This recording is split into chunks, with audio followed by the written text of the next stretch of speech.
High, আমি বেদশ্রী। আজ তোমাদের সাথে ভীষণ সহজ স্টেপ বাই স্টেপ একটা Diwali special makeup look share করব। তো চলো ভিডিওটা শুরু করা যাক। প্রথমেই আমি এখানে dot and key vitamin C plus E super bright moisturiser use করে নিয়েছি। তোমরা যে কোনো ময়েশ্চারাইজার অ্যাপ্লাই করতে পারো। তারপর আমি ব্যবহার করেছি জোভির একটা প্রাইমার। আমি যে প্রোডাক্টগুলো ইউজ করেছি তোমাদেরকেও যে সেই প্রোডাক্টই ব্যবহার করতে হবে এমন কোনো মানে নেই। তোমরা তোমাদের পছন্দ মতো প্রোডাক্ট ইউজ করতে পারো।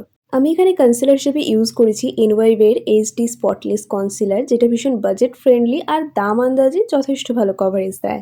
আর ফাউন্ডেশন হিসেবে আমি এখানে আমার ভীষণ পছন্দের ফেসেস কানাডার all day hydro matte foundation use করেছি, যেটা ভীষণ হাই কভারেজ প্রোভাইড করে। যারা বাজেট ফ্রেন্ডলি একটা ফাউন্ডেশন খুঁজছো তাদের জন্য এটা একটা বেস্ট ফাউন্ডেশন। আর আমি লুজ পাউডার হিসেবে সবসময় জনসন বেবির পাউডারটাই ইউজ করি। তারপরে অফ ক্যামেরায় আমি এখানে আমার আইব্রো আর আই মেকআপটা কমপ্লিট করে ফেলি। আর এই হলো আমার সবসময়ের পছন্দের আই মেকআপ। তারপরে আমি এখানে ব্যবহার করেছি মার্সের মাস্কারা। নেক্সট আমি দিয়েছি ব্লাশার আর হাইলাইটার। তোমরা চাইলে লিপস্টিক দিয়েও ব্লাশার তৈরি করে ফেলতে পারো। হাইলাইটার যে দিতেই হবে এমন কোনো মানে নেই, চাইলে ব্যাপারটাকে স্কিপ করা যেতে পারে। লিপস্টিক না দিলে পুরো মেকআপটাই যেন খাপছাড়া আর ইনকমপ্লিট দেখায়, তাই আমি এখানে দুটো কালার মিক্স করে আমার এই লিপ শেডটা তৈরি করেছিলাম, যেটা আমার ড্রেসের সাথে বেশ ভালোই লাগছিল। তারপরে টিপ পরে আমার পুরো লুকটাকে কমপ্লিট করলাম and this is my final look. কেমন লাগছে অবশ্যই জানিও। সো আজকের জন্য টাটা।